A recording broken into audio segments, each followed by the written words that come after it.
Muito bem, gente. Então, boa noite a todos. Bem-vindos, ao nosso último e grande dia da festa. Estamos chegando aí aos finalmente do nosso curso. Hoje é a aula de número 8. Eu estava ali relendo, hoje à tarde, relendo lá o programa, a nossa ementa, e trazendo à memória aí o caminho que nós percorremos, uma longa jornada. E depois, ao final, até combinei com o Fernando para a gente abrir depois o programa, só para a gente ter uma ideia, recuperando aí, pela memória, os temas que nós abordamos. E foram muitos, muitas questões históricas, enfim. E o tema de hoje, o tema dessa última aula, é também interessante, porque vai abordar, como ali proposto no título, a expansão do cristianismo antigo, os lugares nos quais a mensagem apostólica, a mensagem dos apóstolos, chegou. A gente vai ter uma ideia do que aconteceu com esses apóstolos. A gente começou a falar um pouquinho disso na aula passada, mas não deu tempo, e aí vamos finalizar hoje. E o alcance geográfico foi muito representativo. E mais do que geográfico, o alcance testemunhal, do impacto, o que foi resultado daquele trabalho impressionante. Praticamente todos os trabalhos realizados a partir de martírios, com exceção de um apóstolo, todos martirizados. E aí, uma reação que aparentemente seria de fracasso, de derrota, se revertendo sempre em favor do crescimento. Como disse lá Tertuliano no século III, o sangue dos mártires é como a semente que cai na terra e produz frutos. A segunda temática, o segundo aspecto que nós vamos abordar hoje, é a formação do cânone bíblico.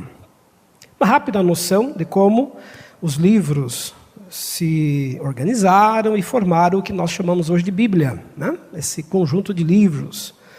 E é muito interessante conhecer um pouquinho desse panorama histórico, que envolve as primeiras produções, os primeiros corpos de textos, que vão se juntando, etc., até chegarmos a esse número que hoje conhecemos, aí de 66 livros. Então, rapidamente, a gente vai fazer um breve panorama histórico. Lá ao final da aula, vamos também ver um material em vídeo, um material bem recente, que vai mostrar Jerusalém hoje, as tensões que estão acontecendo lá. É uma reportagem que apresenta o cenário religioso de Jerusalém, os lugares demarcados por judeus, muçulmanos, quem pode frequentar esse, quem não pode. A reportagem é bem feita e mostra os locais do templo, o Muro das Lamentações. Então, achei interessante trazer essa matéria para hoje, na última aula, visto que nós partimos de Jerusalém. Nós começamos, na verdade, com Abraão, aquela promessa de ir para uma nova terra, a formação mais tardia, então, daquele povo, um povo de fé monoteísta, de um único Deus, de um único templo e uma única cidade. Os judeus, historicamente, são o único povo na história e na terra que só tem uma cidade, que se chama Jerusalém, do ponto de vista sagrado, religioso, enfim. E aí esse documentário faz uma boa amostragem do que está acontecendo hoje lá. Então é esse o nosso caminho, esse é o nosso roteiro, E aí a gente começa, então, trabalhando um pouquinho esse panorama histórico. E lá no final da aula eu quero deixar um tempo ainda para aqueles que eventualmente quiserem perguntar, aqueles que pesquisaram os livros também. Eu lembro que alguns na aula passada já comentaram sobre os livros que pesquisaram, mas alguns deixaram talvez aí alguma anotação que seja interessante, importante. Se quiserem compartilhar, a gente vai ter um tempinho ainda no final para isso, tá bem? Então vamos começar. Eu vou utilizar como referência dessa expansão dos apóstolos um texto que eu escrevi já tem algum tempo, já tem aí mais de uma década, já tem, na verdade, quase 2 décadas. Se chama Cruz e Ressurreição, foi reeditado, essa é a primeira versão. E eu fiz aqui um apanhado histórico do que teria acontecido com os apóstolos, os lugares onde eles foram pregar, enfim. E o que eu vou projetar nos slides é um pequeno resumo, trechos pontuais, dando uma ideia do que aconteceu com eles. Tá bem? Então, por isso a referência ali. Vamos começar com André, esse apóstolo que tem aí um caminho muito curioso, emblemático na sua trajetória apostólica de pregação. O texto diz que depois da morte de Jesus, ele foi pregar, foi para o campo de missões, trabalhou na região do Mar Negro, né, que hoje é Rússia. Depois, seguindo a tradição, ele teria ido para a Grécia e lá foi martirizado numa cruz em forma de X. A cruz em forma de X é aquela em que normalmente o condenado é crucificado de cabeça para baixo. Né? Os romanos tinham 3 modelos de cruz. Aquela que a gente conhece, clássica, transversal ali, vertical, transversal, mais ao centro. Uma em forma de um T. Né? E essa que era em forma de X, utilizada geralmente para a execução de cabeça para baixo. Tem um texto apócrifo, que não foi canonizado, daqui a pouco a gente vai falar desses textos apócrifos, chamado Atos Apócrifos dos Apóstolos, produzido pelo século III, século IV, que conta também um pouco da morte de André. Só que esse texto insere um dado assim bem curioso, talvez por isso até ficou fora do cânone, né? Menciona que o motivo da crucificação de André teria sido a conversão de um procônsul romano, que, furioso pela esposa ter se convertido a uma religião, segundo ele, uma crença, né, bárbara, supersticiosa, já que o movimento cristão não tinha uma história, uma tradição, enfim, ele resolveu mandar matar a André. Mas a razão maior teria sido o chamado encratismo. A palavra encratismo vem do grego, né? Enkrateia, que significa autocontrole. Mas que tipo de autocontrole? Segundo essa tradição, por isso eu estou dizendo, é um texto apócrifo, né? Não está nas escrituras canonizadas. A pregação de André teria gerado em algumas pessoas naquela região a ideia de que elas deveriam se manter castas, puras, sem as relações amorosas com seus maridos, por exemplo, no caso das esposas. Então elas se tornaram, digamos, celibatárias depois do casamento. E aí os maridos furiosos começaram a perseguir essa crença, essa doutrina, essa pregação, e André foi acusado de ter sido responsável por essa ideia. Resultado, foi crucificado, né? Mas, enfim, é uma tradição paralela ao relato bíblico. Vamos para o próximo. Bartolomeu tem também uma história de pregação na Arábia, depois de Etiópia, e, por fim, ao lado de Tomé, atuou como missionário na Índia, onde foi martirizado.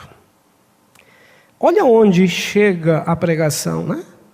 Arábia, Etiópia, Índia, extremo da Ásia, a grande Ásia, o extremo lugar longínquo demais.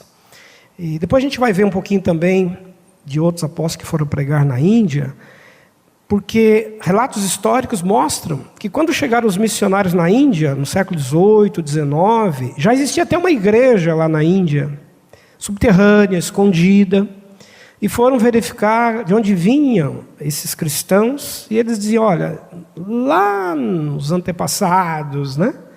Estiveram por aqui alguns pregadores que teriam sido discípulos de Jesus, etc. E deixaram a semente e pessoas se converteram. Coisa interessante. Filipe, atribui-se a esse apóstolo a fundação da igreja de Bizâncio, Constantinopla. Posteriormente pregou o evangelho na Ásia Menor, na região de Herápolis, onde se convertera a mulher de um cônsul romano pela sua pregação. Olha a conversão de uma outra esposa de autoridade, né, romana. O cônsul, então, furioso por esse episódio, mandou prender a Filipe e matá-lo de forma cruel. As autoridades não aceitavam que as mulheres, pessoas, né, ligadas a elas, pudessem crer nesse tipo de pregação. Vamos seguir? Vamos para o próximo. Então, nós temos já aí 3 apóstolos, né, que nós vimos. Vamos para mais 2. Judas Tadeu. Segundo a tradição, pregou na Pérsia, onde foi martirizado. Pérsia, hoje é a região do Irã, também martirizado. Lá havia uma crença muito difundida, né, no deus Mitras. A gente vai falar depois um pouquinho mais desse deus adiante. Matias, até o Matias aqui, aquele que vai substituir lá, né, o apóstolo Judas, ele vai fazer parte desse colégio apostólico, que havia se suicidado, e segundo a tradição, Matias se tornou missionário na Síria, onde acabou sendo queimado numa fogueira por causa do evangelho. Então, Neumatias escapou. Ele que veio depois. Fez parte também desse grupo de mártires. Vamos seguir? Mateus. Mateus foi pastor da igreja de Antioquia, trabalhou durante pelo menos quase 2 décadas em Antioquia. Havia uma grande comunidade de judeus lá, e Mateus fez um trabalho muito direto com os judeus. Tanto é que o evangelho de Mateus, nós já vimos aqui, é o único, dos 27 do Novo Testamento, os 27 livros, é o único que foi escrito em aramaico, hebraico-aramaico, só depois versado para o grego. Porque o evangelho de Mateus é direcionado aos judeus. No evangelho de Mateus existem 51 vezes a palavra basileia, reino, para mostrar que o reino já chegou. O reino de Deus, o reino messiânico. É o evangelho que mais enfatiza o reino. É o evangelho que também que melhor faz a transição do antigo para o novo, fazendo citações do Antigo Testamento, para que se cumprisse o que foi dito pelo profeta. Aí ele cita o profeta e mostra o que aconteceu em Jesus. Por isso que o evangelho de Mateus é o primeiro que aparece no Novo Testamento na sequência. Ele não é o mais antigo, né, dos escritos do Novo Testamento. Nós temos como primeiro texto escrito Tessalonicenses, ano 49, 50. Ou até 51, segundo alguns autores. Depois, Marcos, que é do ano 65. Então, Mateus, mesmo não sendo o mais antigo, ele é o primeiro que aparece no Novo Testamento, porque, segundo os autores e pesquisadores, é o que melhor faz a transição do antigo para o novo. O que aconteceu com Mateus? Depois de trabalhar na igreja de Antioquia, escreveu lá o seu evangelho, dirigiu-se posteriormente para a Etiópia, onde veio a ser martirizado por causa também da sua pregação. Mais um. Vamos seguir? Pedro. Bom, sobre esse nós já comentamos na aula passada, inclusive. Eu vou só recapitular aqui para destacar ainda que Pedro, depois de trabalhar lá em Jerusalém, pelo ano 60 provavelmente foi para Roma, e fez de Roma sede do seu ministério, depois dali. E, de acordo com a tradição, no ano 67 ele foi preso por mando de Nero e levado também à morte. E aí um episódio bem curioso. A tradição diz que ele, na hora da morte, disse que não era digno de morrer como morreu o seu Senhor, né?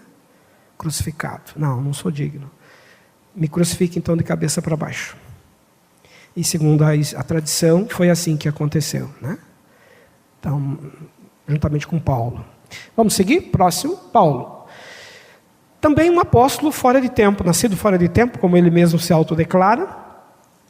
Também um líder importante, preso por diversas vezes, nós vimos isso na aula passada. E responsável por pregar uma mensagem que é identitária desse movimento cristão, que é a mensagem da cruz, né? É o grande pregador dessa mensagem da cruz, da ressurreição. E uma carta de Clemente de Roma, do século II, detalha o que aconteceu com ele. O próximo slide traz um pouco desses detalhes. Diz assim: Paulo esteve preso 7 vezes, foi chicoteado, apedrejado, pregou tanto no Oriente quanto no Ocidente, deixando atrás de si a gloriosa fama da sua fé. E assim, tendo ensinado justiça ao mundo inteiro e tendo para esse fim viajado até os mais longínquos confins do Ocidente, sofreu por fim o martírio por ordens dos governadores e partiu deste mundo para ir ocupar o seu santo lugar. As últimas palavras de Paulo nas cartas são de despedida. Eu sei que o meu tempo chegou. Faz recomendações à igreja, né? Deixa ainda um testemunho, um exemplo. E uma coisa que impressiona os últimos pedidos de Paulo, né? E a gente se lembra um pouco desses casos em que a pessoa está condenada à pena de morte. Não tem isso nos Estados Unidos, em alguns lugares. Aí decidem lá realizar os seus últimos desejos, né? O que você gostaria? Ou às vezes comer alguma coisa, uma alimentação. No caso de Paulo, parece que os últimos desejos dele, ele cita na carta: quero que vocês tragam, pediu para um auxiliar dele lá, né? Traga os pergaminhos, né? Os meus pergaminhos. Queria ler algo mais, né? Queria talvez acrescentar alguma coisa nesses pergaminhos. Preocupado em deixar de forma registrada, detalhada, aquilo que ainda iria dar continuidade. Em outras palavras, eu estou terminando por aqui a minha carreira, mas esses pergaminhos vão continuar. e continuaram, né? Nós estamos aqui 20 séculos depois, como continuadores daquilo que lemos nesses pergaminhos, né? Então ele continua vivendo dessa forma. Podemos seguir? Simão Zelote desenvolveu o seu trabalho de evangelização na Pérsia, onde o culto ao deus Mitras, o deus Sol, estava muito desenvolvido. Devido a conflitos com os seguidores de Mitras, acabou sendo morto por se negar a oferecer sacrifício a essa divindade. Então, uma divindade, um culto que leva Simão Zelote, militante, né, participando daqueles movimentos judaicos de resistência e tudo, acaba finalmente sendo morto. Podemos seguir? Tiago, são 2 Tiagos, o primeiro filho de Alfeu, pregou na Síria, e segundo o historiador antigo, Flávio Josefo, foi linchado e apedrejado até a morte. Né? Linchamento, apedrejamento, forma violenta de terminar a vida também.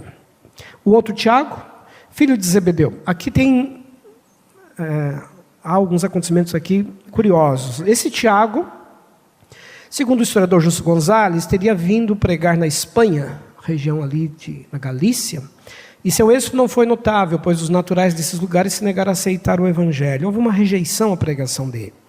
Ao regressar para Jerusalém, percorreu o caminho que deu origem ao lugar hoje conhecido como Caminho de Santiago de Compostela, de mais ou menos 800 quilômetros, que os místicos, Paulo Coelhos e derivados, né, costumam fazer aí aquele caminho histórico, religioso, enfim, de espiritualidade, que cristãos e gente curiosa faz até hoje, de 800 quilômetros aproximadamente, que é o caminho percorrido por esse Tiago. Em Jerusalém, acabou sendo preso, em seguida decapitado por ordem de Herodes Agripa, lá pelo ano 44, e o livro de Atos faz relato, né, faz menção a esse acontecimento. Então, voltou para Jerusalém e acabou sendo morto lá. Podemos seguir, Fernando? Tomé. Olha o Tomé aí, aquele que queria algumas provas mais visíveis das coisas, não é? E tinha lá suas dúvidas e perguntas. O que aconteceu será com ele? A tradição diz que ele desenvolveu sua atividade missionária inicialmente na Índia. Olha o lugar distante para onde foi. Dali foi para o Egito, onde realizou um importante trabalho entre os habitantes de língua copta. Ministério esse que deu origem à comunidade existente até hoje lá. A igreja cristã copta é uma igreja antiga, ainda existe lá, né, há um pequeno percentual de cristãos no Egito. O dialeto copta fala, né, copta deu origem a essa comunidade. Tem uma forma de governo própria, tem uma liturgia muito própria, peculiar. E uma coisa assim, né, essa igreja, inclusive, ela tem historicamente sido representada em alguns concílios, em alguns eventos. No próprio Grande Concílio Vaticano II, que a Igreja Católica fez, vieram representantes coptas, né? Uma curiosidade aí do Evangelho de Tomé é que foi encontrado, na verdade, um manuscrito em 1945, no Egito, num cemitério cristão antigo, num túmulo, né, num cemitério. Pegaram esse manuscrito, foram traduzir na língua copta e constataram que se tratava de um evangelho de Tomé.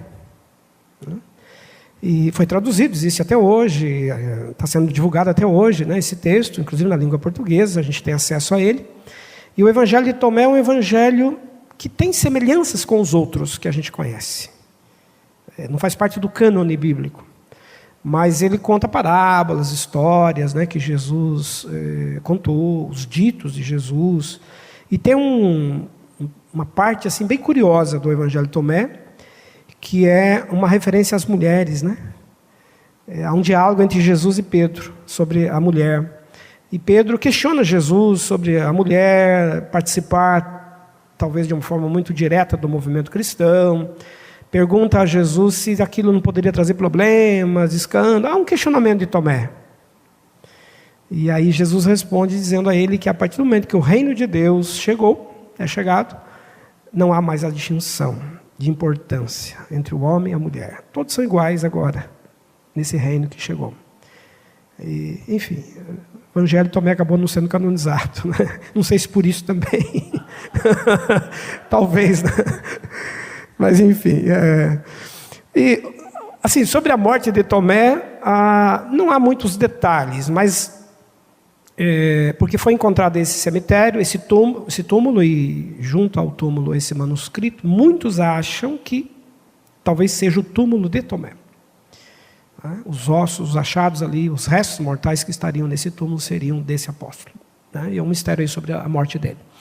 João, esse também já mencionamos na aula passada, ele tem uma história diferente, porque é o último apóstolo a morrer e morre na velhice.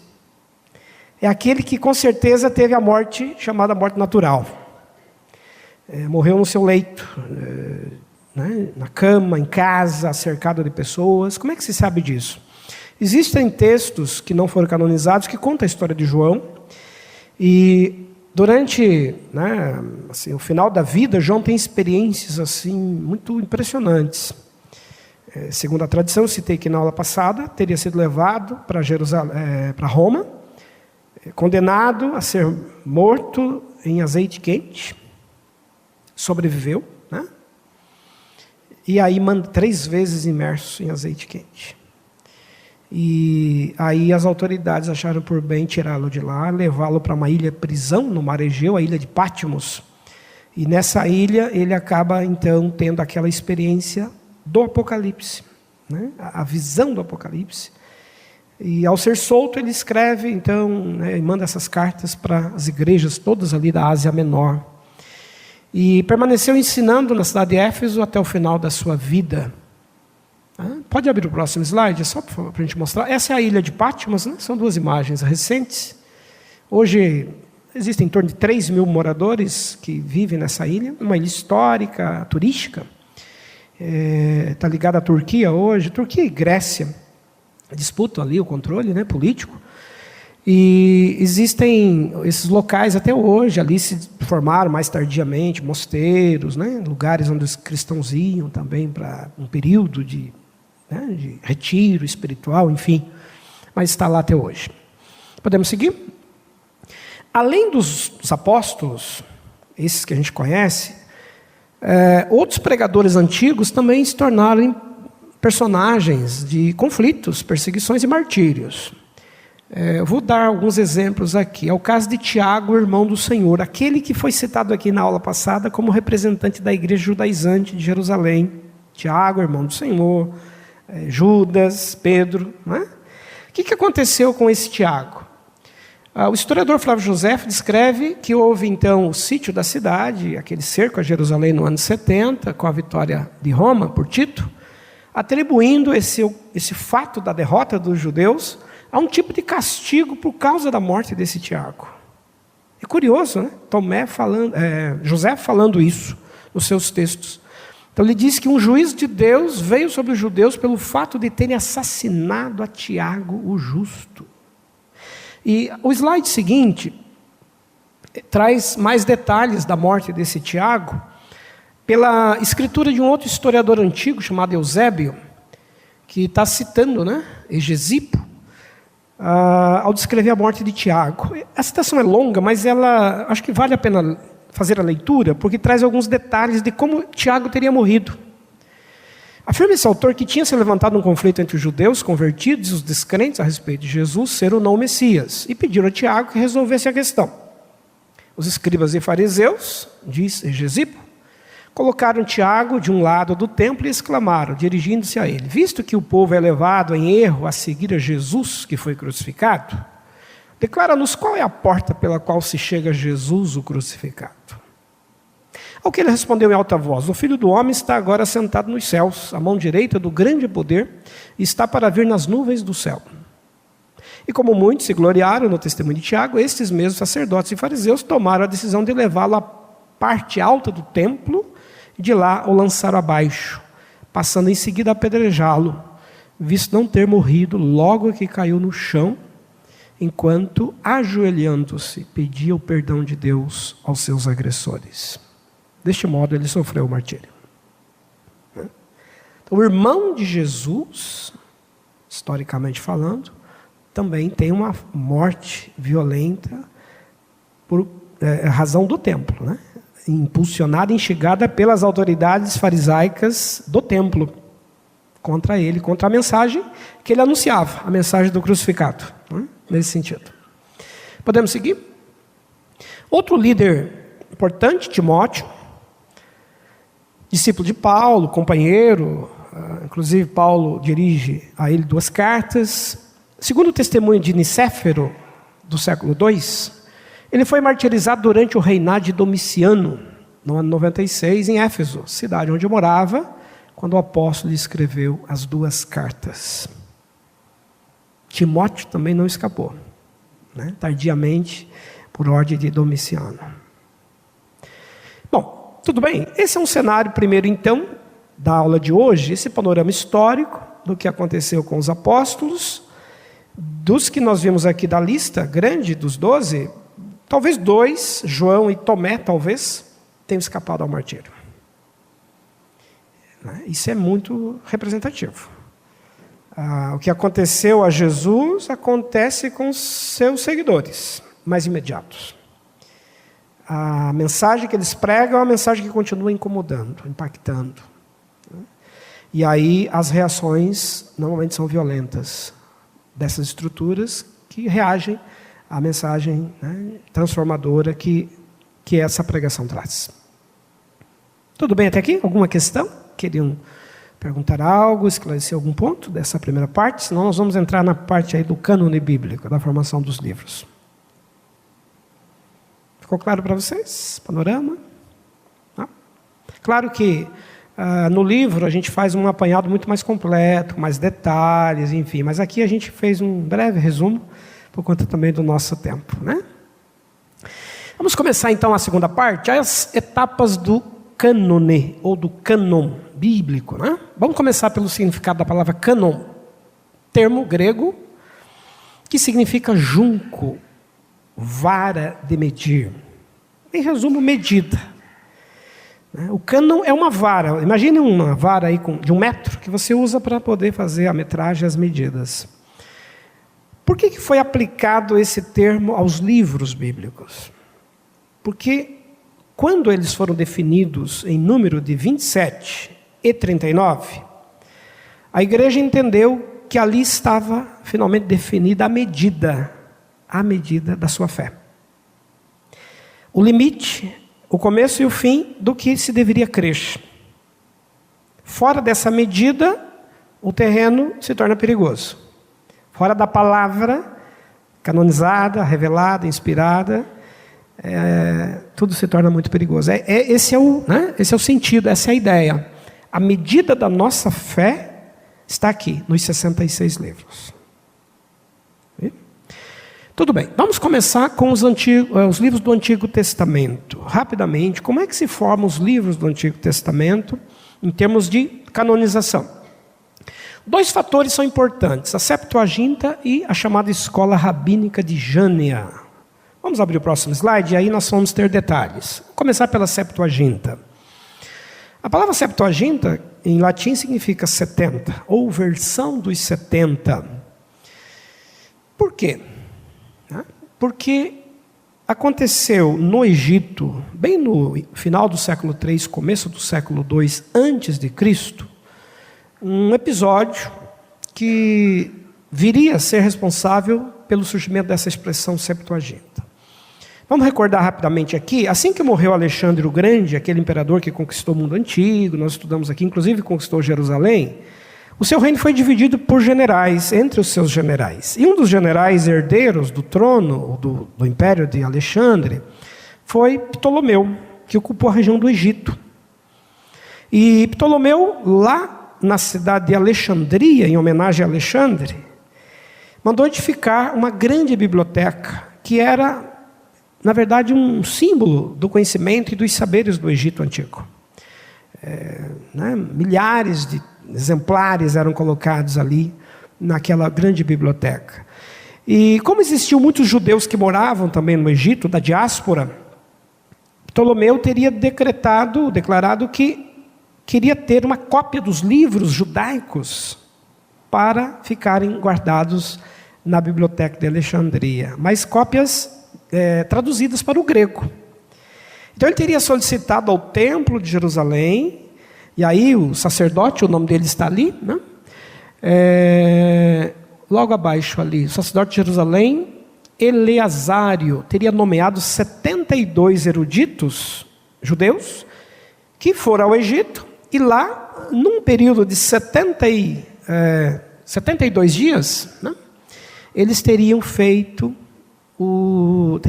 feita a tradução do Pentateuco para o grego. Não traduziram todo o Antigo Testamento, inicialmente o Pentateuco em 72 dias. Claro que se diz que talvez isso seja um pouco lendário, talvez 70, outros falam em 72 sábios, outros também estimam que 72 dias pode ser um número simbólico, enfim. Fato é que houve uma primeira versão, do hebraico, do aramaico, para a língua grega, que aí batizou então o nome dessa coleção de Septuaginta. Depois, com o passar do tempo, outros livros judaicos foram sendo acrescidos, foram sendo copiados, traduzidos para o grego. Esse processo vai durar mais de um século de tradução. Então, a Septuaginta ela não foi concluída em poucos meses, né? Pelo menos aí um século, lá pelo ano 150, a gente teria uma versão um pouco mais completa dos livros judaicos. Porém, mesmo assim, outros livros continuaram sendo incluídos. E é isso que vai dar origem a uma polêmica mais tarde, que já a gente vai chegar nela. Porque como não estava ainda definido o cânon judaico, vamos dizer assim, os judeus não tinham ainda um limite de livros. Surgiam novos livros de judeus da Palestina, de judeus da diáspora. Esses livros iam sendo agregados. Uma comunidade usa um livro, outra comunidade usa outro, etc. Não havia uma uniformidade ainda. Então, lá no Egito, eles pegavam os livros novos que iam sendo produzidos e iam copiando e fazendo as traduções. Então, a Septuaginta foi crescendo, né? O que vai acontecer mais tarde? Vamos ver o próximo slide.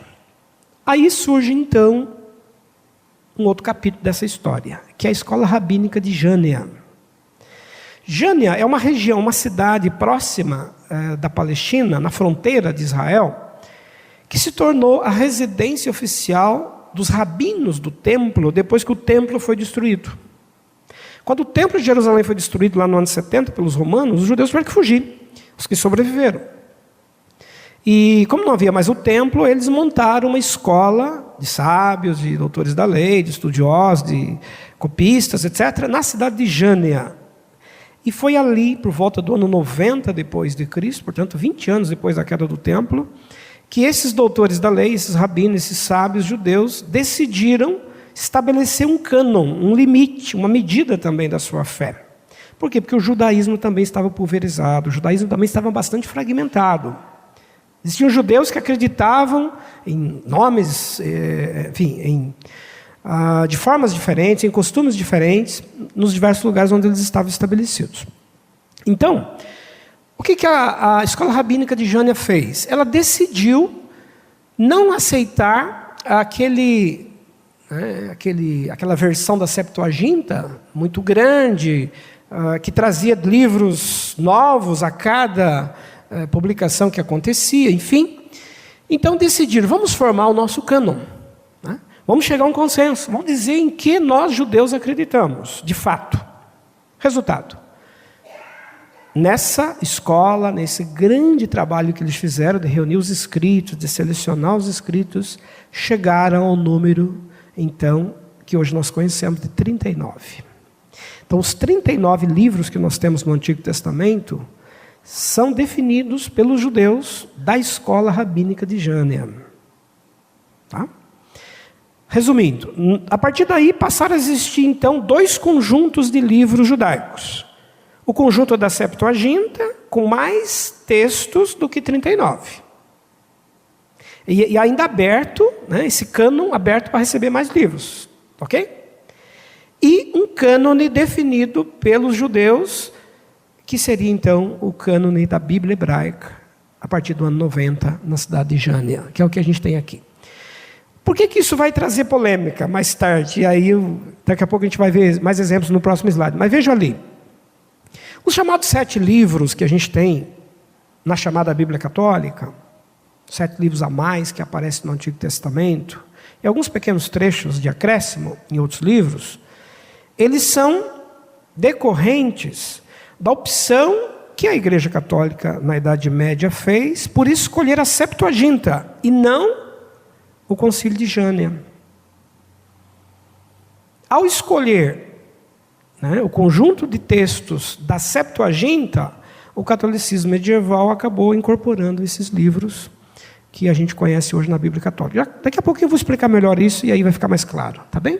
Vamos seguir para o próximo slide e daí a gente vai entender. Quando a gente chegar, então, no cânone do Novo Testamento, nós vamos compreender melhor o que aconteceu com esses livros da chamada Bíblia Católica. Só uma pergunta, Wander, a Septuaginta ela ficou fechada com 46 livros ou não? Ela acabou ficando mais ou menos... Bom, e isso vai ficar mais tarde em debate ainda, porque a escola de Alexandria é uma escola que depois... Existem também muitos judeus em Alexandria, que formam uma espécie de base judaica. E o judaísmo, ele vai, na cidade de Alexandria, ficar, digamos, extraoficialmente, com alguns desses livros ainda circulando por um tempo, por um período. Mais tarde, com o surgimento de explicações da lei para os judeus, como o Talmud e outras revisões que eles vão fazer das suas literaturas, vai se criar uma uniformidade judaica de que os livros aceitos para os judeus são somente aqueles de Jânia. Então há uma uniformização e os judeus vão aceitar a partir dali somente os 39. Mas a escola digamos, os textos da Septuaginta, eles vão ter, além desses 7, então chegando a 46, como você falou, mais alguns outros livros que vão ser ainda produzidos mais tardiamente. A gente vai ver um slide daqui a pouco que vai trazer que livros são esses. Então vai ser mais do que 46. Mas não chegando talvez mais do que uns 50, um pouco mais de 50. Que vão formar esse texto, assim, digamos, no próprio Egito. Só que Jerônimo, tradutor do século IV para o V, que vai fazer a versão para o latim, dando origem à Bíblia católica, chamada Vulgata, Jerônimo, quando pega esse conjunto de livros da Septuaginta do Egito, que é maior, ele também faz uma seleção. E ele escolhe apenas os 7, que são os da Bíblia Católica. Então, a Septuaginta lá no Egito ficou com um número maior do que aquele que a gente tem na Bíblia Católica. Tá bom? Por quê? Porque Jerônimo também não aceitou esses outros, além dos 46. Tá? Por que ele não aceitou? A gente vai ver daqui a pouquinho nos slides seguintes. Tá ok? Nós vamos chegar lá, mas é uma questão importante. Quais foram as etapas importantes da canonização do Novo Testamento? Primeiro aspecto, há um cânon preliminar, que vai dar origem a muita polêmica, que é elaborado por um líder chamado Marcion, ou Márcio, que era filho de um bispo lá da região da Ásia Menor, mas teve um conflito com o pai, por conta de ideias polêmicas que ele trazia. E uma das ideias polêmicas do Marcion era de que o Deus do Antigo Testamento, o Deus dos judeus, deveria ficar somente com os judeus. Os cristãos não tinham que crer nesse Deus judeu, eles tinham que crer em Jesus. E dizia Marcion que não tinha como compatibilizar Yahvé com Jesus. Um é lei,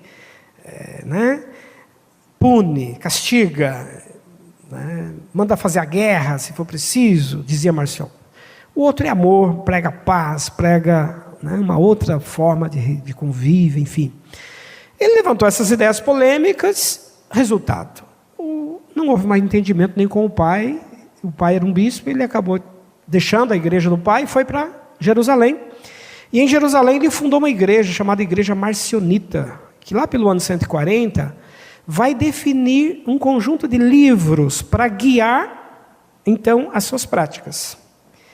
E esse cânon marcionita, vamos dizer assim, ele foi formado pelo Evangelho de Lucas somente, mais 10 cartas paulinas. Pegou só 10 cartas paulinas, deixou de fora as pastorais, e dizendo que as pastorais e outras eram muito judaizantes.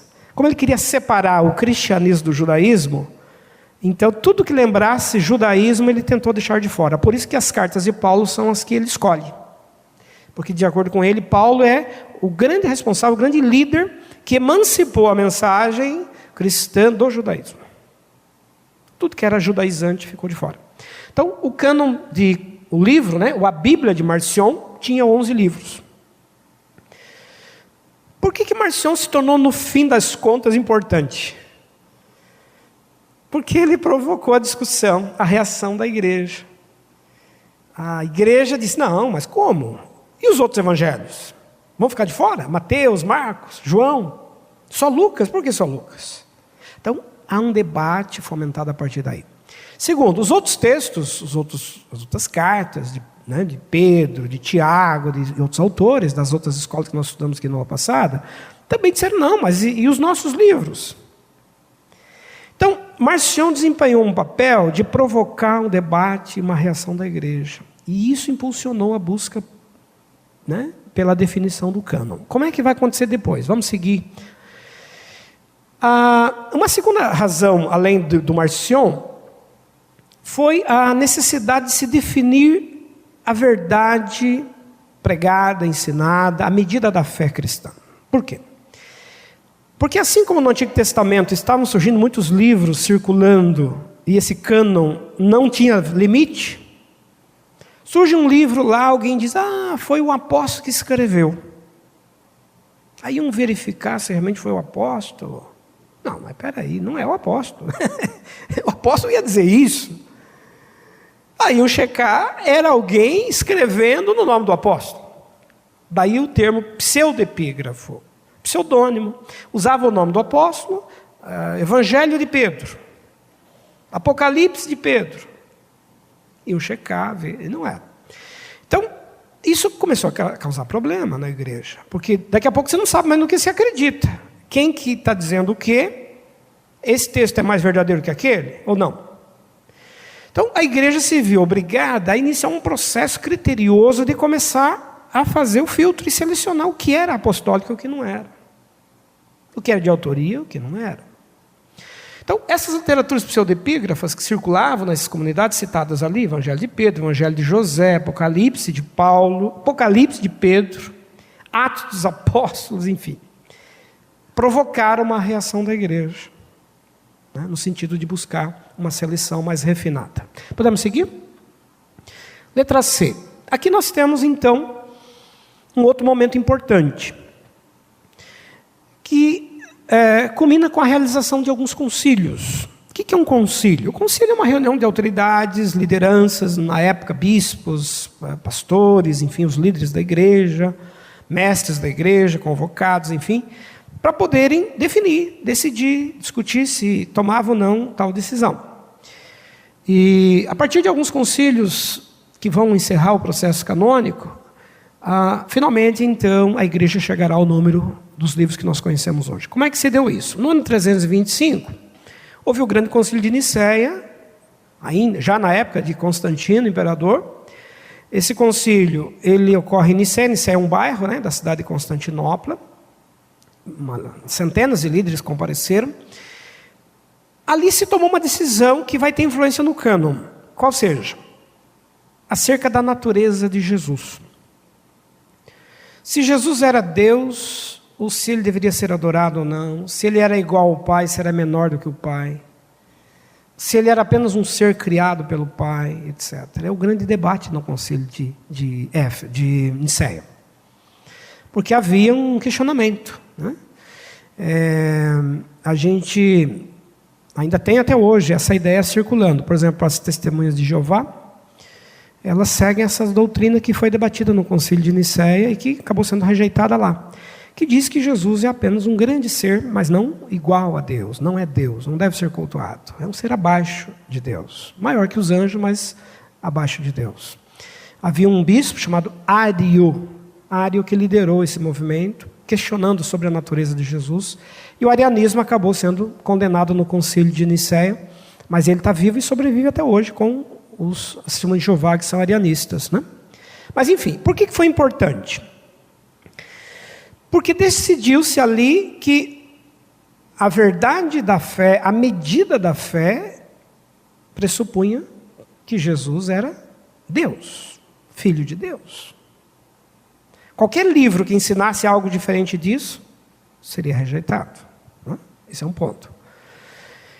Uma carta pascal, né, do bispo Atanásio, em 367, que é um líder importante da igreja, referendou que 27 livros seria a medida. E aí um concílio final, realizado, os concílios africanos de Hippo, né, em 393, e de Cartago, em 397, são regiões africanas, definiram então os 27 livros que nós conhecemos hoje. Depois a gente já vai ver nos próximos slides quais critérios foram usados. Para chegarem aos 27 livros, pelo menos 5 grandes critérios. Não foi aleatoriamente, foi um longo processo. Reuniões, decisões, né? Claro, oração da igreja. Se trabalha com temor, porque se está mexendo com uma coisa sagrada, né? O judeu, para escrever lá o nome de Deus, ele tinha que lavar as mãos, se purificar, fazer uma série de coisas. Para um rabino fazer uma cópia de um texto, né, um escriba, ele tinha cuidados enormes. Não foi diferente com os escritores cristãos, com aqueles que trabalharam com esses textos, porque eles estavam lidando com uma revelação, né, algo extremamente sagrado e que exigia um cuidado muito grande. Bom, como é que se deu isso? Vamos ver então a definição. Como é que eles definiram os livros bíblicos? Primeiro, decidiram que os 39 que o concílio de Jânia já tinha feito lá com os judeus, seriam mantidos na Bíblia cristã. Ok? Então, os 39 de Jânia foram mantidos. E 27 do Novo Testamento foram então oficializados como parte também dessa Bíblia, perfazendo ali um total de 66 livros. Então nós temos 66 definidos em 397 na cidade de Cartago. Porém, voltamos agora à pergunta que o Jurandir fez há instantes. Acho que agora vai clarear um pouquinho mais, Jurandir. Algumas comunidades cristãs continuavam usando a versão da Septuaginta. E a versão da Septuaginta tinha mais do que 39. Não é? E aí vai surgir um certo impasse. Qual o número exato? O concílio, a versão oficial da igreja fechou com 39. Os mesmos que os judeus aceitaram na sua Bíblia. Mas existiam comunidades que continuaram usando os outros textos. E aí, talvez o divisor de águas será o trabalho de Jerônimo. Jerônimo foi um monge, viveu no monastério em Belém, por praticamente 30 anos da vida, gastou a vida toda traduzindo o Antigo Testamento para a língua latina, para o latim. A palavra vulgata vem de vulgar. Vulgar não no sentido inferior, desprezível. Vulgar no sentido de popular. É a língua do povo, falada pelo povo. Então a ideia de Jerônimo era fazer uma versão popular, mas popularizada. Só que isso depois, mais tarde, vai se tornar um problema, porque na verdade o que era popular ficou restrito, só o clero. Só o clero lia latim e estudava latim, né? Mas enfim, quando Jerônimo concluiu a versão no século V, ao traduzir, ele usa como texto base a Septuaginta. Ele tem conhecimento das línguas originais, ele trabalha com hebraico, com aramaico, mas o texto que ele usa como referência é a Septuaginta. E a Septuaginta trazia os 7 livros que nós conhecemos hoje da chamada Bíblia Católica. Quando é que esses livros foram produzidos? Só por curiosidade.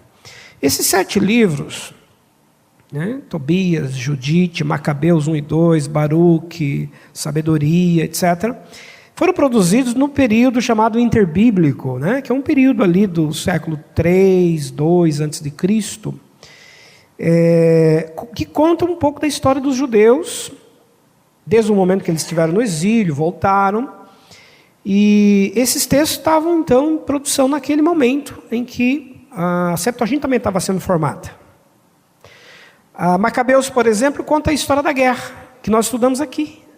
Lembra? Da Guerra dos Macabeus, Revolta dos Macabeus. Então, são livros que têm questões históricas. São livros que trazem ensinamentos também de sabedoria, como é o caso do livro de Eclesiástico, né? Livro de sabedoria, enfim, mas não foram aceitos no cânon judaico. Como Jerônimo usou a Septuaginta, ficaram então na versão dele. E aí o que vai acontecer em seguida?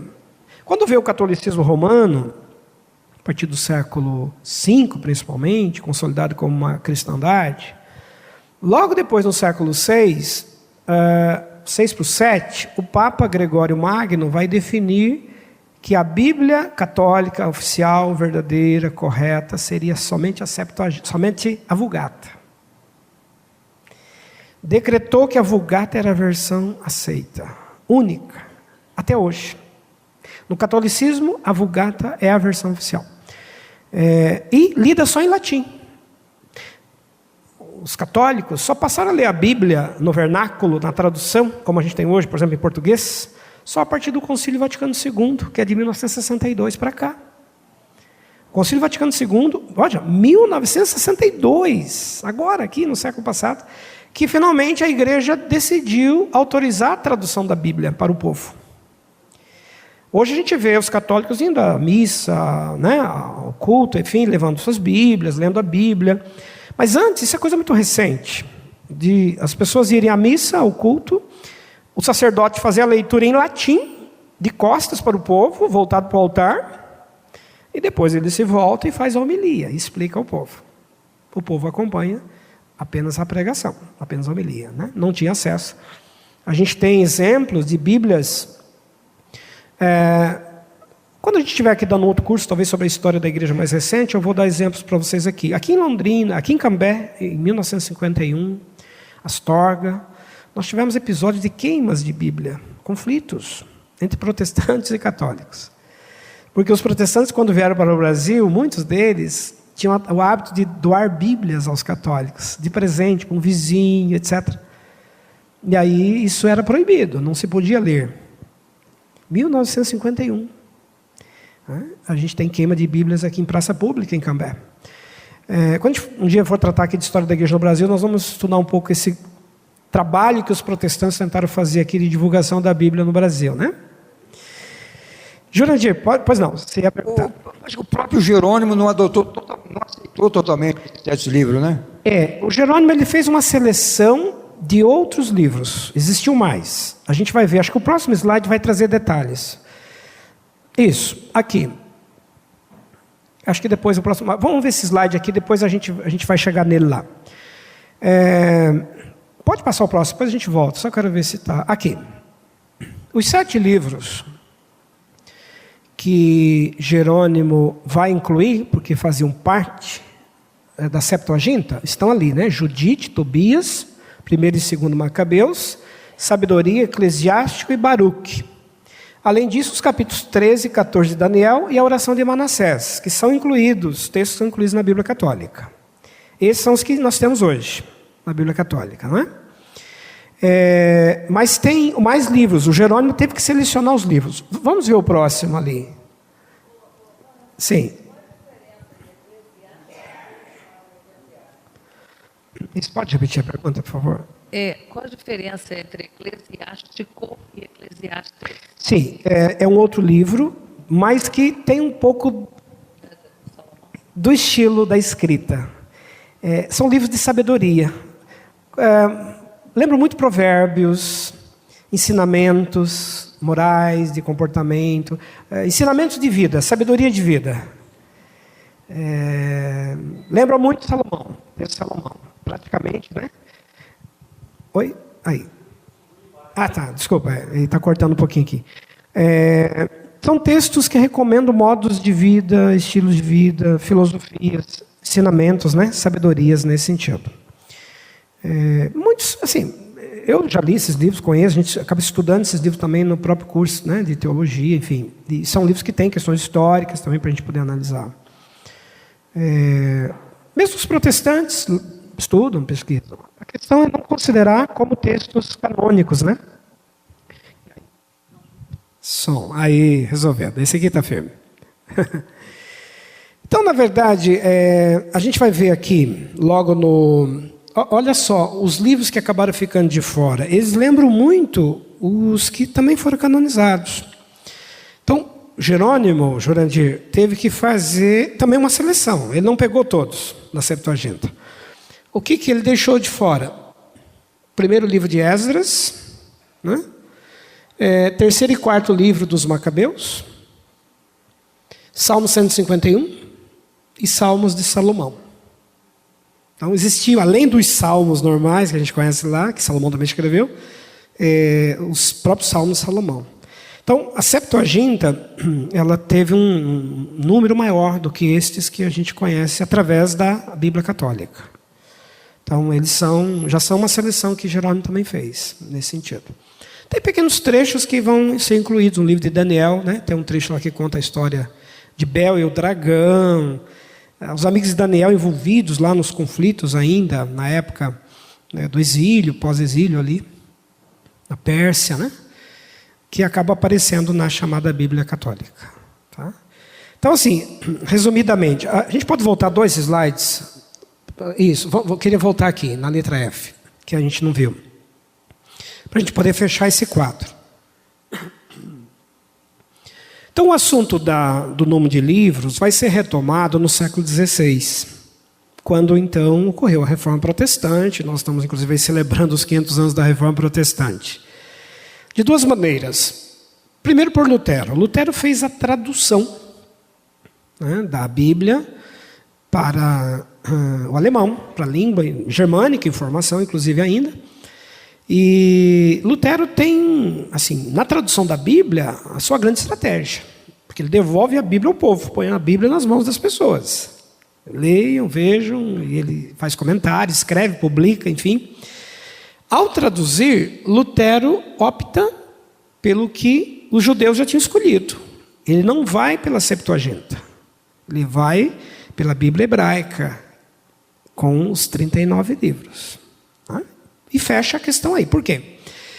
Porque esses livros que vêm da Septuaginta, na versão da Vulgata, eles criavam algumas margens para a doutrina católica medieval afirmar algumas das suas doutrinas, né? Para afirmar de algumas das suas verdades.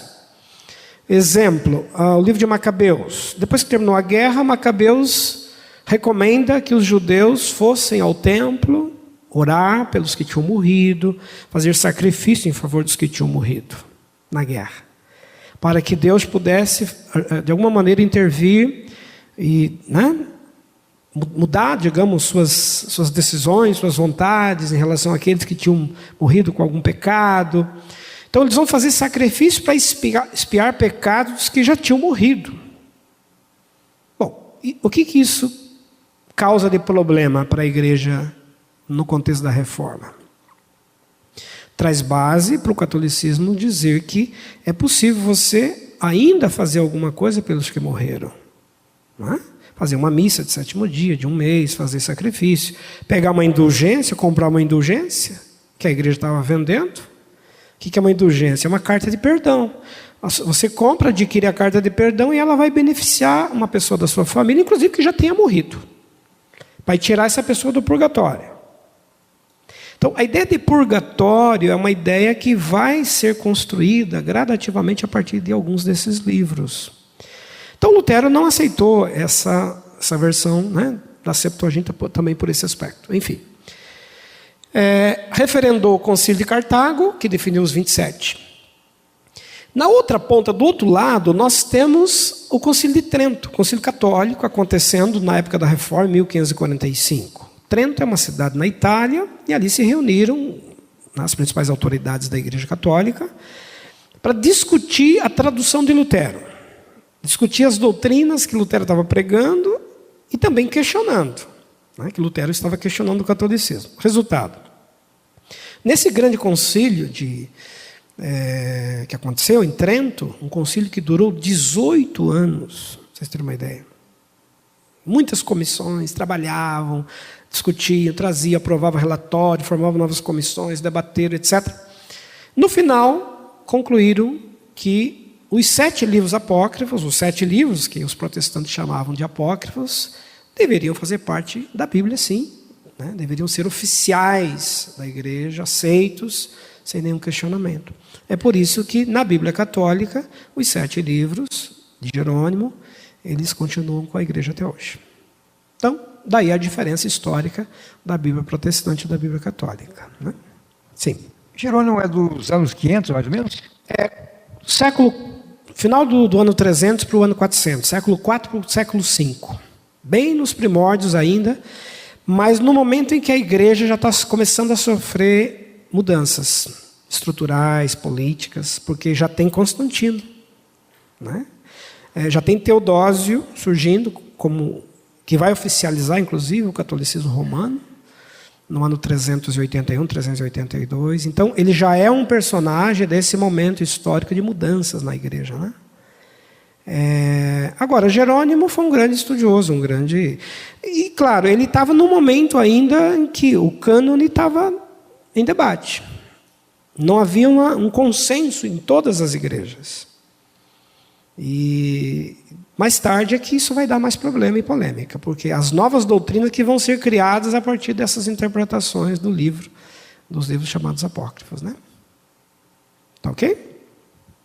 Então as questões históricas decorrem daí. Ficou claro para vocês esse cenário, um pouco desse panorama histórico? Entenderam como é que esses livros vão se formando e se juntando? Tudo bem? A gente tem hoje, claro, um cânone finalizado, ainda que surjam livros, eventualmente são encontrados um trecho, um fragmento, ou outro, mas a igreja concluiu com os 27, né? A gente falou agora há pouco, foi encontrado o Evangelho de Tomé. Como é que você vai reabrir agora e colocar? Daria um outro problema, uma outra discussão. Laodiceia, talvez, né? Laodiceia, Coríntios, existem outros textos que Paulo escreveu certamente que não chegaram até nós. Ele chega a mencionar, né? Eu mandei uma carta lá para Colossos e uma para Laodiceia. Troquem a leitura, leiam uma e depois a outra, diz lá. Cadê a carta de Laodiceia? Não está com a gente. Deve ter se perdido, se queimou nas perseguições. Enfim, mas certamente existem mais textos, né? O processo de canonização teve alguns critérios. A gente pode seguir só para fechar, e daí nós vamos depois encerrar com o documentário. Podemos avançar? Esse nós já vimos. Pode seguir? Mais um? Aí, para a gente concluir essa parte. Quais foram, então, os grandes critérios usados para decidir qual livro seria canonizado e qual não? Pelo menos 5 grandes critérios, tá? Vamos pontuá-los aqui. Primeiro, o livro tem que ser de autoria apostólica. Tem que ser do apóstolo que andou com Jesus, viveu com ele, ou de um discípulo de apóstolo. Alguém que aprendeu diretamente com o apóstolo. Onde que vamos ver exemplos desse primeiro critério. Lucas, que não foi, né, um dos apóstolos lá, diretos, mas ele trabalhou diretamente com Paulo. Acho que eu estou de novo cortando aqui. Aí. Foi um grande discípulo junto com Paulo. Lucas escreve o Evangelho. Lucas escreve o livro de Atos. Não é? Quem que é o grande fiador, a grande referência? É Paulo. Alguém dirá, mas Paulo também não foi dos 12 lá. Mas Paulo se torna um dos apóstolos. É o 13º. Ele mesmo diz, né? Fui chamado tardiamente para ser apóstolo. Então a igreja incluiu Lucas como parte. Outro exemplo é Marcos. O Evangelho de Marcos não é um autor, não é um apóstolo junto com os outros. Mas o Evangelho de Marcos é chamado também de Evangelho de Pedro. Estão lembrados que a gente viu aqui? Na igreja antiga chegou a ser chamado de Evangelho de Pedro, porque as pregações de Pedro foram sendo copiadas por Marcos. E ele, então, transformou em texto que Pedro pregava. Então a autoridade vem do texto de Pedro, da pregação dele, né?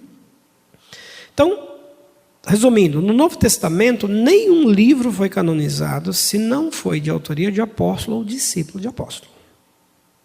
Tudo bem? Seguindo, ali mesmo, o critério 2, pode voltar, por favor. O segundo grande critério, a autoridade do livro na comunidade. À medida que esse livro estava sendo já usado, tinha uma autoridade perante a igreja, já estava sendo verdade vivida por aquela comunidade. Esse livro teve um peso Isso foi um grande critério também utilizado, porque ele já circulava, né? Por exemplo, pelo ano 250, o Orígenes, um mestre da igreja, ele fez um levantamento para saber quais livros estavam sendo usados com autoridade na igreja, junto com o Antigo Testamento. E ele praticamente chegou ao número dos 27 que a gente tem hoje. Né? Podemos seguir o próximo critério? Outro critério importante, o testemunho dos pais da igreja. Pais da igreja são os mestres, os líderes da igreja, lá do século 2, 3 até 4. À medida que esses pais da igreja citavam o livro nas suas cartas, nos seus escritos, nas suas explicações teológicas, naturalmente que esses livros começaram a ter autoridade e importância. Não é? Então, a referência dos pais da igreja, como por exemplo nos trabalhos de Ireneu, Tertuliano, Clemente de Alexandria, que citam os livros do Novo Testamento. Vão mandar uma carta de recomendação, de doutrina, de instrução para uma igreja, já que eles vão substituir a função dos apóstolos. Não é? A expressão pais da igreja é uma expressão usada para definir aqueles que sucedem aos apóstolos, não deixando essa igreja desamparada. Eles são os pais, os protetores, os conselheiros dessa igreja, as grandes referências da igreja. Podemos seguir? Os dois últimos critérios, a unidade e a harmonia doutrinária. Livros que não trouxessem contradições teológicas. Não tem como você canonizar um texto se ele está em desarmonia, em contradição com os outros. Ele traz dúvidas sobre os outros. Então a igreja foi muito cuidadosa. Nós temos que criar uma medida da fé, uma unidade da fé. Né? Não podem existir textos que se conflitem. Daí, por exemplo, só para exemplificar, uma certa polêmica entre a carta de Tiago e a carta de Paulo aos Efésios, aos Gálatas. Houve um debate que demorou bastante. O livro de Tiago é um dos últimos a ser canonizado. Havia um debate se Tiago não enfatizava demais as obras, a salvação pelas obras, a justificação pelas obras, porque a fé sem obras é morta. Isso causava debates muito grandes na igreja.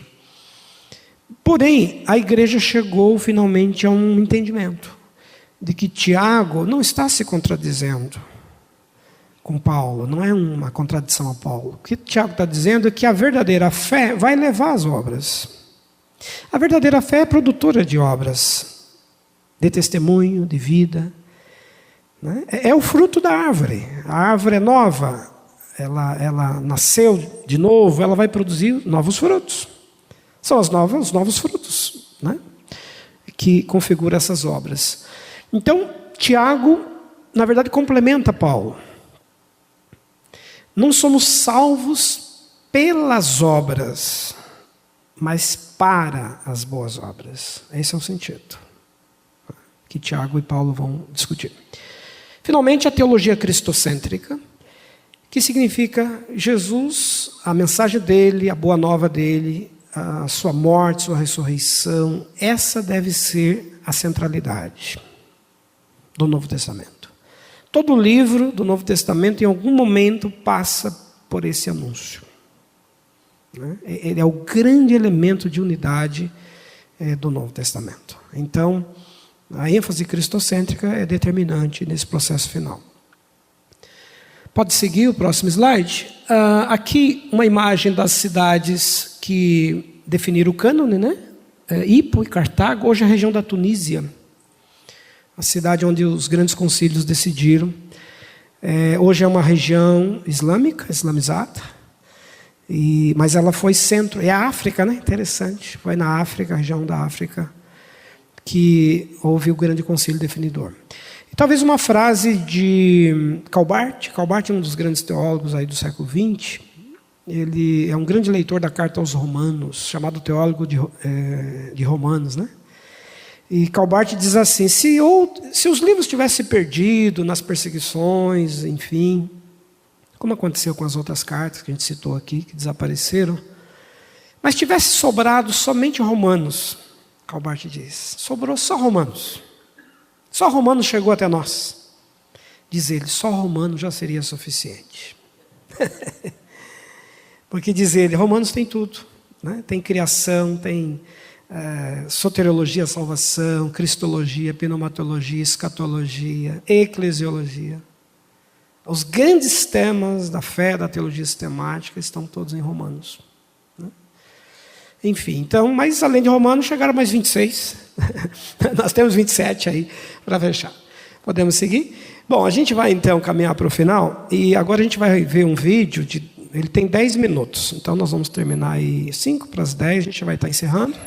Eu vou deixar uma última palavra daí de agradecimento e encerramento. Esse vídeo, eu queria voltar a ele, porque nós partimos de Jerusalém, falamos muito do começo de Jerusalém, os grandes acontecimentos que se deram ali. Jerusalém hoje volta a ser palco da história. E há 15 dias o programa Fantástico exibiu uma reportagem jornalística que é muito interessante porque mostra a tensão que envolve Jerusalém hoje.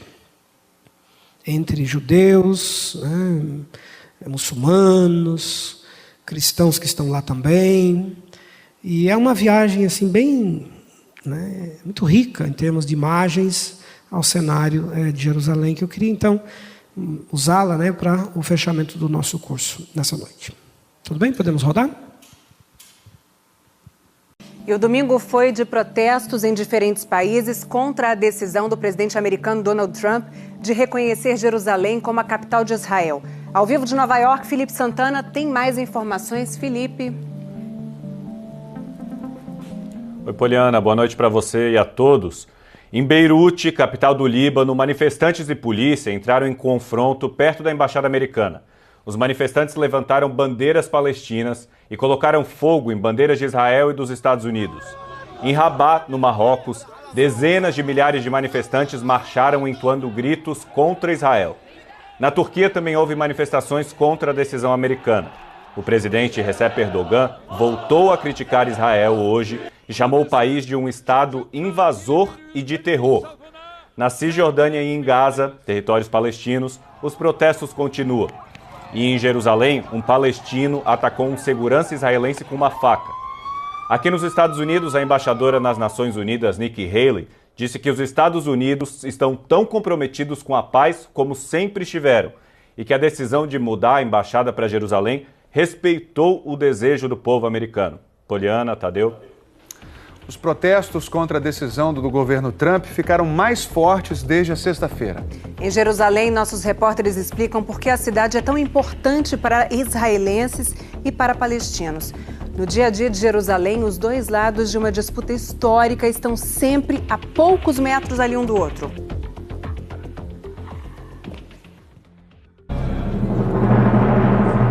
O muro que restou do templo destruído, onde os judeus sentiam a presença de Deus. A mesquita construída sobre a pedra da ascensão do profeta Maomé aos céus. E a Basílica do Santo Sepulcro, no local da crucificação de Jesus Cristo. É um lugar muito sagrado, as pessoas se ajoelham, tocam, como se ao tocar essa pedra estivessem tocando também o corpo de Jesus Cristo. São 3 lugares profundamente sagrados para 3 religiões, um do lado do outro.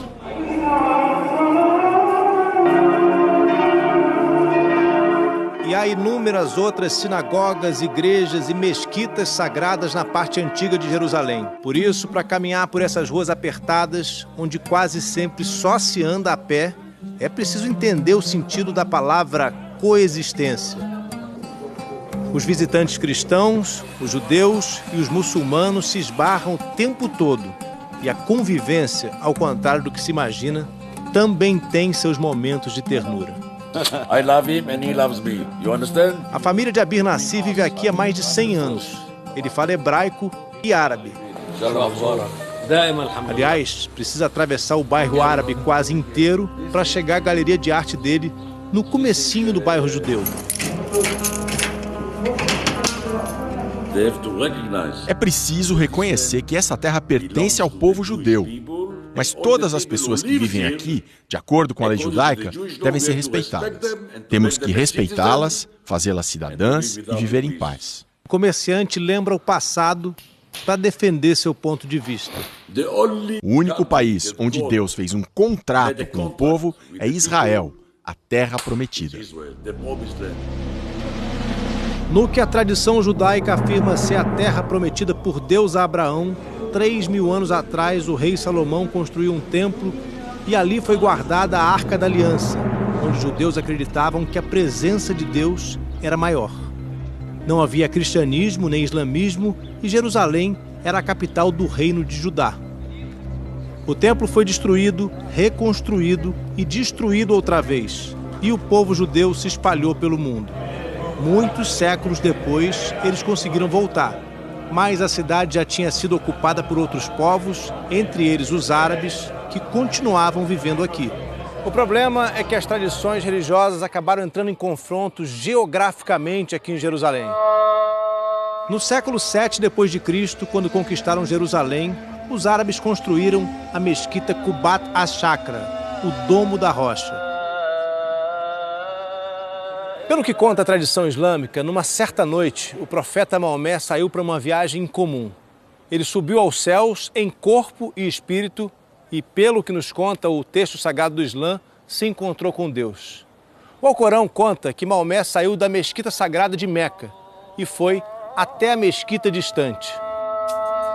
Não existe nenhuma referência a Jerusalém no Alcorão, mas estudiosos, inclusive o primeiro biógrafo do profeta, identificaram o lugar como sendo a esplanada das mesquitas aqui em Jerusalém. Jerusalém é tão importante para os muçulmanos porque nós acreditamos em todos os profetas enviados por Deus, como Abraão, Davi, Moisés, Jesus e Maomé. Quando os alto-falantes dos minaretes chamam, os muçulmanos de Jerusalém se dirigem à porta de Damasco, uma das entradas da cidade histórica. Agora são 11h30 da manhã de sexta-feira. Essa aqui é a entrada de um dos 3 lugares mais sagrados do mundo para o Islã, a esplanada das mesquitas, onde ficam a mesquita Al-Aqsa e o Domo da Rocha. Mas o acesso aqui é sempre vigiado, muitas vezes controlado, ou em dias mais tensos, bloqueado pelos policiais israelenses. Chegar até a mesquita pode ser uma missão árdua para um palestino. O senhor é muçulmano? Sim, senhor. O senhor reza toda sexta-feira aqui? Todo, veio com meu irmão, esse é meu irmão. Normalmente sempre revistado na saída do local de moradia, né? Então a gente apresenta o passaporte para sair. Na própria cidade, na própria terra, interesse, é revistado. Na última sexta-feira, depois da reza, os palestinos foram protestar contra Donald Trump. Irritados porque o presidente americano reconheceu Jerusalém como capital de Israel, sem mencionar que ela pode ser um dia também a capital da Palestina. Os policiais rasgaram o cartaz e usaram a cavalaria para acabar com a manifestação pacífica. De acordo com a ONU, os palestinos deveriam controlar a parte oriental da cidade, mas há 50 anos, desde a Guerra dos 6 Dias, os israelenses tomam conta da cidade inteira. Como tanto a nação israelense quanto a nação palestina tem uma constituição em que a religião tem um papel importante, Jerusalém passa a ter esse papel tão importante. E é, de fato, uma cidade dividida. E além de tudo isso, não dá para esquecer da importância de Jerusalém para o cristianismo. Aqui, Jesus Cristo viveu os últimos momentos de sua vida. E cristãos do mundo inteiro vêm fazer procissões, carregando cruzes e revivendo os passos de Jesus até o Monte Calvário, onde ele foi crucificado. É tudo tão perto que, de repente, os caminhos se cruzam. Essa esquina aqui é parte da Via Crucis. E essa aqui é a pequena rua que leva os muçulmanos hoje em direção à esplanada das mesquitas. A distância entre as mesquitas sagradas do Islã, o lugar mais sagrado para o judaísmo, e o lugar mais sagrado para o cristianismo é só de 700 metros. Vocês estão vendo essa multidão aqui, essa fila, gente passando o tempo todo? É porque aqui dentro da Basílica do Santo Sepulcro fica o que a tradição afirma ser o túmulo onde o corpo de Jesus Cristo foi colocado depois de ser retirado da cruz. A prova da ressurreição, o túmulo vazio, é o que traz cristãos do mundo inteiro a Jerusalém todos os dias. A 20 metros do sepulcro de Jesus, os muçulmanos construíram a mesquita que leva o nome do califa Omar, conquistador árabe que tomou Jerusalém. a Rua do Cristão São Marcos faz esquina com a Rua de Davi, o grande rei judeu. São só mais algumas lembranças de quantos povos diferentes já mandaram nessa cidade, até chegar o nosso tempo com novos muros, novas grades e essa nova interrogação. Muito bem, então esse vídeo, esse material traz um panorama do que a gente viu também durante o curso. Passamos por isso durante as diferentes aulas, né? Antes de encerrar, você poderia só abrir aquele arquivo, pode abrir o arquivo do programa de curso, no Word, por favor, se for possível. Só para a gente recapitular rapidamente aqui o que nós trabalhamos. Isso, se der para abrir. Isso, pode passar parte do conteúdo programático, os temas que nós vimos. Isso, dali para frente.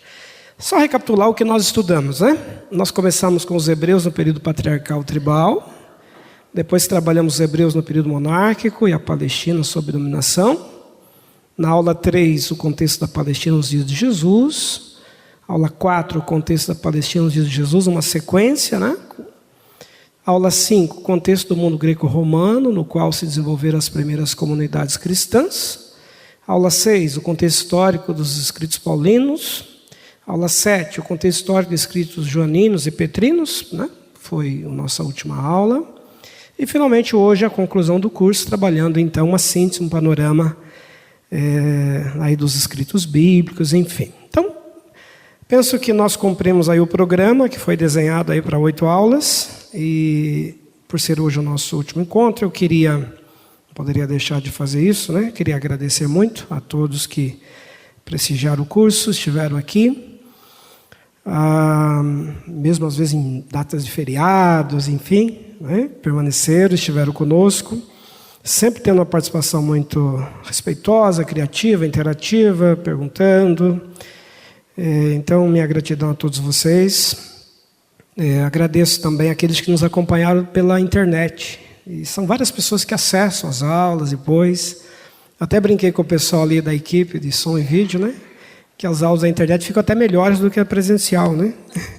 Mas é porque eles melhoram lá a imagem do professor e tal, né? Mas, enfim, de fato, muita gente assiste. Às vezes a gente andando, até numa fila de supermercado, alguém diz, eu vi lá a aula, eu estou acompanhando, né? E eu fui dar uma palestra no interior de São Paulo, agora na época da Reforma Protestante, e cheguei lá, no final alguém veio dizer, olha, eu estou acompanhando o curso, as aulas da Escola de Profetas. Então, assim, a gente não tem noção. A palavra é lançada ao vento, né? A semente é lançada e vai caindo aí nos diferentes solos. Então, muito legal ter essa participação de todos. De modo pessoal, particular, também agradeço a quem interagiu bastante, ajudou aqui no dia a dia, né? O Jorandir, que sempre foi o nosso grande colaborador aqui, nas perguntas, Maurício ali na câmera, o Fernando, né? Sempre é o primeiro que nos recebe lá quando a gente chega para testar os slides, o material.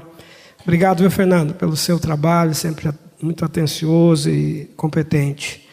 A Lia, nossa secretária, que desde o início deu as orientações todas, mediou aí os contatos, e sempre perguntando se está precisando de alguma coisa para ajudar, enfim.